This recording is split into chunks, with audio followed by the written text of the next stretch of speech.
উৎসকে রেডি করে দিয়েছি। উৎস এখানে একা একাই খেলছে আর আমরাও সবাই রেডি হয়ে গেছি, যাচ্ছি শ্বশুর বাড়ি। তো বাপের বাড়ি বেড়ানো শেষ করে এখন যেতে হচ্ছে শ্বশুর বাড়ি। তোমাদের দাদা ব্যাগ ট্যাগ নিয়ে বের হয়ে গেছে আর মা হচ্ছে আস্তে আস্তে করে উৎসকে রেডি করিয়ে দিচ্ছে। আমার আসলে শরীরটা এত বেশি অসুস্থ এবার যে শ্বশুরবাড়ি এবার আমার না গেলেও হতো। আর মাও বলছিল যাতে এবার না যাই, উৎসর বাবা যাতে একাই যায়, কিন্তু অসুস্থ শরীর নিয়েও স্বামীর মন রক্ষা করার জন্য যেতে হচ্ছে তার বাড়িতে। তোমাদের দাদা আমাকে না নিয়ে যাবে না, ভীষণ মন খারাপ করছিল। এখন হচ্ছে রেডি হয়ে যাচ্ছি আর উৎসকে মা রেডি করিয়ে দিচ্ছে। আর প্রত্যেকবারই বাড়ি থেকে আসার সময় মায়ের মনটা ভীষণ খারাপ থাকে, এইবারও তাই মায়ের মনটা ভীষণ খারাপ। তুমি আইসা পুরো তোমার লিগে আমার ভালো লাগে না, তোমার ছাড়া থাকতে আমার ভালো লাগে না। তুমি আইসা পুরো, তুমি কবে আসবা ভাই? একটু আদর করে দাও। তুমি কবে আসবা ভাইয়া, কবে আসবা? পাপা নিনির আদর করে দাও। নিনিরে করো, নিনির আদর করো, নিনির আদর করো। নিনি কাঁদতাছে। আসো দাদু ভাই, আসো। তুমি আবার আইয়া পুরো, তুমি আবার আইসো, তুমি আবার আইসা পুরো দাদু ভাই। ভাল লাগে না আমার তোমার লিগে। টাটা, আমার টাটা নেই, টাটা দে।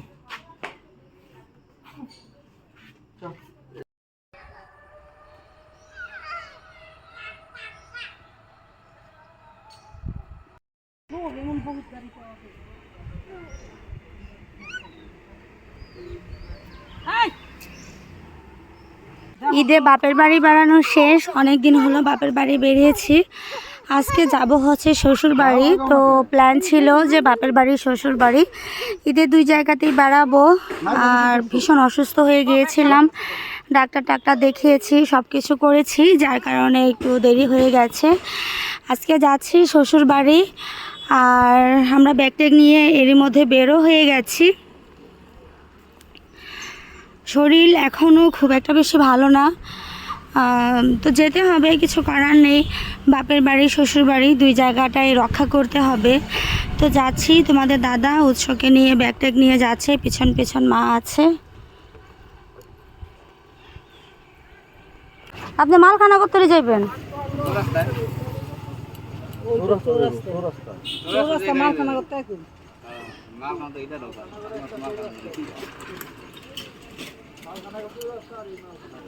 এই একবার যাইতে ভালো লাগে, ভালো হইতো, বুঝছো? চলো, এখান থেকে অটো পাওয়া যাবো, ওঠো। তুমি ডাইরেক্ট যাইবে? সবাই আগে গিয়ে যাও। এবারের জার্নিটা ছিল অনেক বেশি শর্টকাট। আর যেহেতু ঈদের পরের দিন ছিল, ঈদের দিন তো যেতে পারিনি অসুস্থতার জন্য, ঈদের পরের দিন গেছি, যার কারণে রাস্তাঘাটও অনেক বেশি ফাঁকা ছিল। আর সব থেকে বড় কথা হচ্ছে এই রাস্তাটা হচ্ছে আমরা এর আগে কখনো ব্যবহার করিনি, সবসময় ঢাকার উপর দিয়ে গেছি। তো এইভাবে যাওয়াতে অনেক বেশি শর্টকাট হয়েছে আমাদের জন্য। আর আমার ভয়েস দেওয়ার সময় প্রচুর কিন্তু গাড়ির নয়েজ পাওয়া যাচ্ছে, যেহেতু আমার বাসাটা একদম রাস্তার পাশে, যার কারণে প্রচুর গাড়ির নয়েজ আসে। তোমরা এটাকে একটু ক্ষমাশূন্য দৃষ্টিতে দেখো। তো যাই হোক, প্রথমে হচ্ছে আমরা ওইখান থেকে চলে গেছি নিমতলা বাসে করে, তারপরে হচ্ছে রোহিতপুর নেমেছি, রোহিতপুর থেকে সিএনজিতে করে এসেছি হেমায়েতপুর থেকে আবার সিএনজিতে করে মানিকগঞ্জ, তারপরে হচ্ছে মানিকগঞ্জ থেকে রিকশায় করে একেবারে আমার শ্বশুরবাড়ির উঠানের সামনে। তো জার্নিটা খুব একটা খারাপ ছিল না, ভালোই ছিল, যেহেতু শর্টকাট। তারপরে ঢাকার রাস্তা বাদ দিয়ে গ্রামীণ মেঠো পথ দিয়ে গেছি, সব কিছু মিলিয়ে ভালোই লেগেছে, খুব একটা বেশি খারাপ লাগেনি। আর সিএনজি জার্নি বলো, রিক্সা জার্নি বলো, আমার কাছে অনেক বেশি ভালো লাগে। অনেকে আছে প্রাইভেট কারে উঠতে পছন্দ করে, আমি কেন জানি না প্রাইভেট কারে উঠলে পরে আমার ভীষণ খারাপ লাগে, একদমই আমার আনইজি লাগে। আমার কাছে সব থেকে প্রিয় হচ্ছে রিক্সা জার্নি, আর সিএনজিটাও চলে। বাস জার্নি তো তেমন একটা ভালো লাগে না। তো সাধারণ মানুষ আমি, আমার পছন্দগুলো খুব সাধারণ। যেতে যেতে রাস্তার দৃশ্যগুলো তোমাদের সাথে শেয়ার করছি।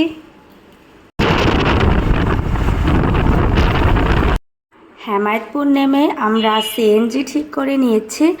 আর ঈদের পরের দিন বলে সিএনজি ভাড়া কিন্তু একটু বেশি ওরা দাবি করছিল, বলছিল যে আপনারা না দিলে আমরা কোথায় পাবো। আসলে ঈদের মধ্যে কম বেশি সবাই কিন্তু একটু সুযোগ নেওয়ার চেষ্টা করে, বেশি ভাড়া দিয়েই সিএনজিটা ঠিক করে নিলাম। আজকে প্রচুর গরম ছিল জানো তো, যদিও সেভাবে রোদ ওঠেনি, কিন্তু রোদ না উঠলেও একটা কিন্তু ভ্যাপসা গরম ছিল। তোমাদের দাদা এখানে সবার জন্য আইসক্রিম নিয়ে এসেছে। এগুলো হচ্ছে কাঠি আইসক্রিম বলতাম আমরা ছোটোবেলা, আর এগুলো হচ্ছে কুলফি আইসক্রিম। সবার জন্য 3টা করে, উৎস জন্য একটা, উৎসর বাবা একটা, আর আমি একটা। উৎস যেহেতু এখন আইসক্রিম খেতে পারে না, তবে ও হাতে পরে রাখে, গলতে গলতে অ্যাট লাস্ট ওর জামাটা নষ্ট হয়, এই হচ্ছে অবস্থা। এখানে ছেলে আর বাবা এই গরমের মধ্যে আইসক্রিম খাচ্ছে।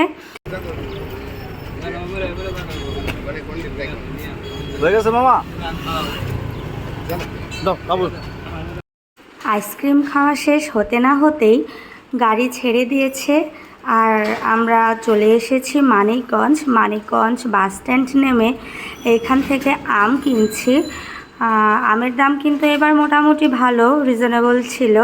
তো অনেক দিন পরে বাড়ি যাচ্ছি, আর মা বাবার জন্য এখানে খুব ভালো দেখে দেখে আম কিনে নিচ্ছি। আমের কেজি নিয়েছিল 120 টাকা করে, আমরা 2 কেজি আম কিনেছিলাম এইখান থেকে। কি আম কইলেন?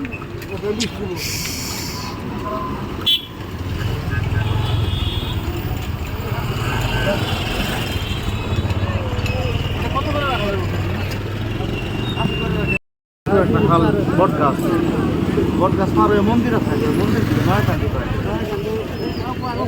উপার যাবো না, এপারে যাবো। হ্যাঁ মন্দির আছে, লাল মিয়া বাড়ি আছে না, হ্যাঁ ওই বাড়ির উল্টা পাশে। তোমাদের দাদা হচ্ছে এখানে রিক্সা ঠিক করে নিচ্ছে, রিক্সাওয়ালার সাথে কথা বলছে। আসলে আমাদের বাড়ি থেকে আসতে যতটা না খরচ হয়, তার থেকে অনেক বেশি ভাড়া লেগে যায় এই মানিকগঞ্জ থেকে আমার শ্বশুরবাড়ি যাওয়াতে। তো আমার শ্বশুরবাড়ির রাস্তাটা এখনও তেমন একটা ভালো করা হয়নি, যার কারণে রিক্সা ভাড়া হচ্ছে 4 ডবল লাগে। একদম যতটা ভাড়া লাগে ঢাকা থেকে মানিকগঞ্জ যেতে, ঠিক তার সমপরিমাণ ভাড়া লাগে এইখান থেকে আমার শ্বশুরবাড়িতে যেতে। একদম বাংলাদেশের গ্রাম বলতে যেটাকে বোঝায়, আমার শ্বশুরবাড়ির গ্রামটাও হচ্ছে তাই। গ্রামটা এখনও গ্রামই আছে, কিন্তু বাংলাদেশের অনেক গ্রাম এখন আস্তে আস্তে করে শহর হয়ে যাচ্ছে। তো যাই হোক, সত্যিকারের গ্রামের স্বাদ পেতে হলে কিন্তু আমার শ্বশুরবাড়ির গ্রামটাতে যেতেই হবে। আর এই রাস্তাটাও বেশ কিছুদিন আগে ভাঙা ছিল, এবার গিয়ে দেখছি যে রাস্তাটা একদম ঠিকঠাক করে ফেলেছে, আস্তে আস্তে এলাকাটার উন্নত হচ্ছে।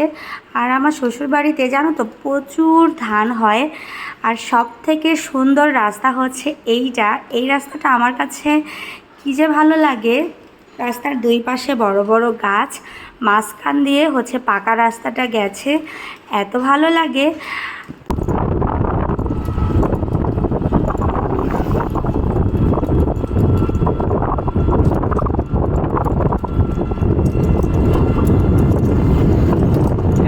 সামনে আরেকটা রাস্তা, এই গাছগুলো না থাকে রাস্তা সৌন্দর্য।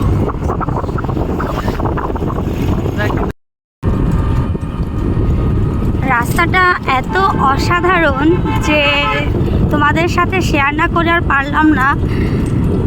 রাস্তার দুই পাশেই একদম সারি সারি বড় বড় গাছ, ভীষণ সুন্দর এই রাস্তাটা। আর এই পাশে হচ্ছে ধান ক্ষেত, এখন যদিও বা ধান কেটে ফেলেছে, আর শীতের মৌসুমে আসলে তো পুরো হলুদ হয়ে থাকে। রাস্তার দুই পাশে হচ্ছে হলুদ সরিষা ক্ষেত থাকে, আর এই রাস্তাটার দুই পাশে আবার হচ্ছে বড় বড় সবুজ ঘাস। সত্যিই অসাধারণ। তো গ্রামীণ সৌন্দর্য তোমাদের কাছে কার কেমন লাগে একটু আমাকে কমেন্ট করে জানিয়ে দিও।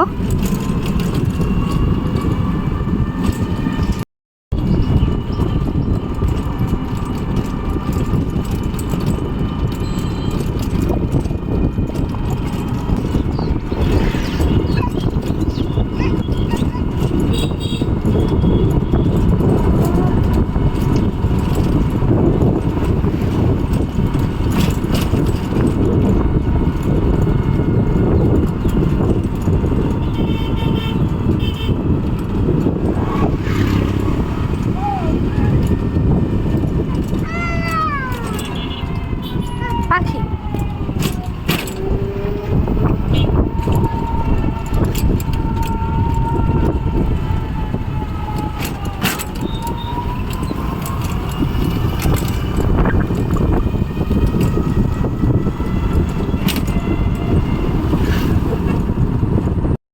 পাকা রাস্তা পেরিয়ে মাটির রাস্তায় চলে এসেছি। আর এই মাটির রাস্তাটার জন্যই কিন্তু ভাড়াটা এত ডবল নেয়। রাস্তাটা এখনও ঠিক করা হয়নি। রাস্তার এই পাশে হচ্ছে খাল, এই খালটার জন্যই হচ্ছে রাস্তাটা থাকছে না। অনেকবার ঠিক করার চেষ্টা করা হয়েছে, কিন্তু এই খালের জন্য হচ্ছে রাস্তাটা ভেঙে যায়।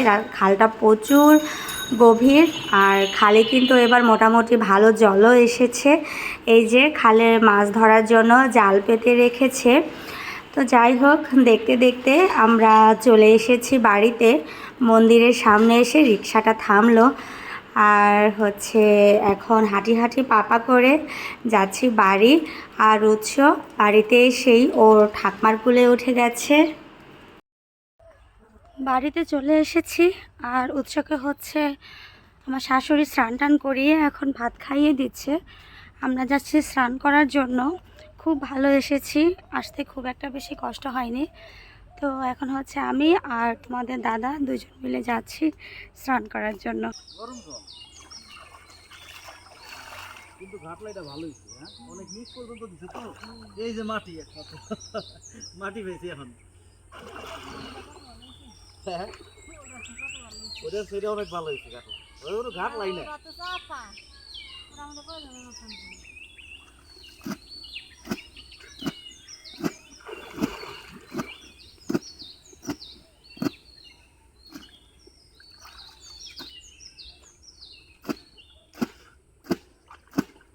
সেকেন্ড করে তো কতক্ষণ ডুবতে থাকতে পারি,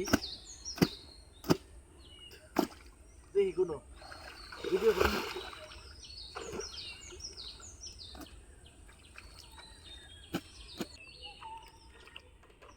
হ্যাঁ হয় নাই? হয় নাই, আগে অনেক পারতাম।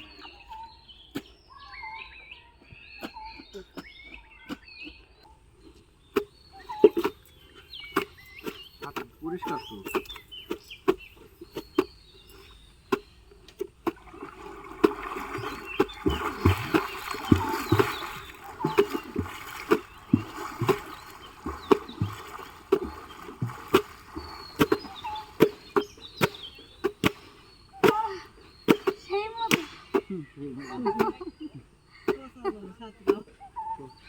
বসা না নতুন জল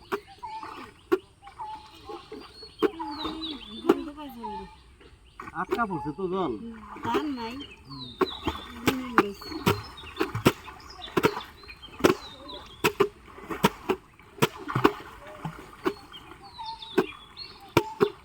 হাতের জন্য সাথে হতে পারি না গো। এগুলো বর্ষার দিন আসলে তখন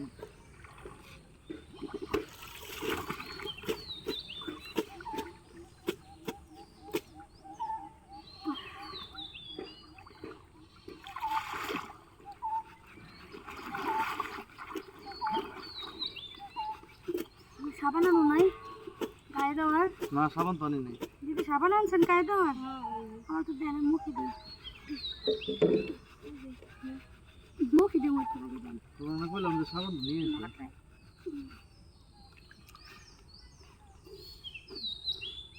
এই যে নেন।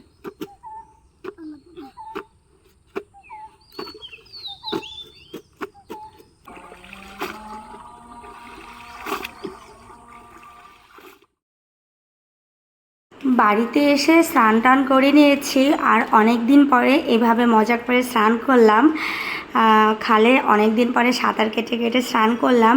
প্রচুর ক্ষুধা লেগে গেছে, আজান দিয়ে দিয়েছে অলরেডি, ঘড়িতে বাজে হচ্ছে 4:30টার মতো। এত পরিমাণে খিদা লেগে গেছে যে স্নান টান করে সেই এখন ভাত খেতে বসেছি। তোমাদের দাদাকেও ভাত দিয়ে দিয়েছি।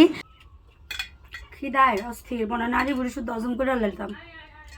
আমার তো লাগতেছে না, সোয়াবিন দেখে আমার রাগ হইতেছে। হ্যাঁ, ছোট ছোট সোয়াবিন খাই না। নিরামিষ তো আজকে। খিচুড়ি নাম তো বললাম না। আর হাতটা ভালো থাকলে, শরীরটা ভালো থাকলে তোমার আমি নাই দেখা হইতাম। তো শরীরটা ভালো লাগতেছে না, হাতটা প্রচুর ব্যথা করতেছে। গ্যাস্ট্রিক ওষুধটা খাই নিল না, দুপুরে ওষুধ নাই তোমার জন্য। রাত্রে আবার ওষুধ।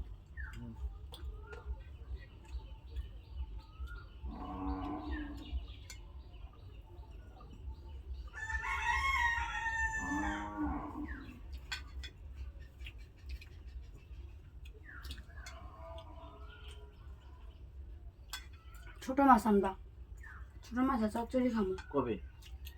কালকে। তো জামগা ডাকা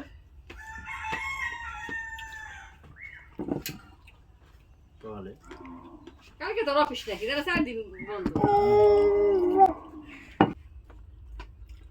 সয়াবিন ছোট হলো, সয়াবিনটা খাইতে স্বাদ। কোন জায়গা? খাই দেখো, টেস্ট করো। গলা আমি তো কোনো স্বাদ পাইতেছি না। স্বাদ পাইতেছো মুখে না? দিলে হাওয়া। আরো নিরামিষ করে রাখছে তো ওই জন্য। পেঁয়াজ করে দিন এই যে। সব ছোট ছোট নিয়ে যাবো, ডাল দাও। ওই যে বাইরে না, বাইরে না, বাইরে না, বাইরে না, বাইরে না, বাইরে না, বাইরে না, বাইরে না। একটু খারাপ আছে, শুন চলি। নিরামিষ করে রাখছো তো, তাহলে ভালো লাগতেছে না বেশি। না ধরো।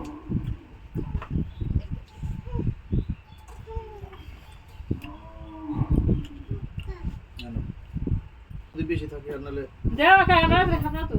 ওই খাই আর খাইবো না। সত্যি খাইবো না। তাহলে তোমরা রাত্রে খাইবে।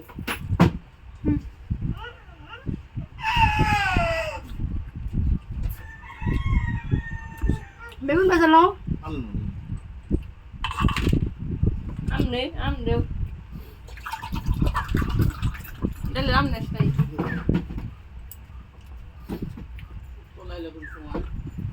এই তো ভাই আপনার 1 ঘন্টা হ্যাঁ, ভালো আছেন? ঘন্টা খানে 1 ঘন্টা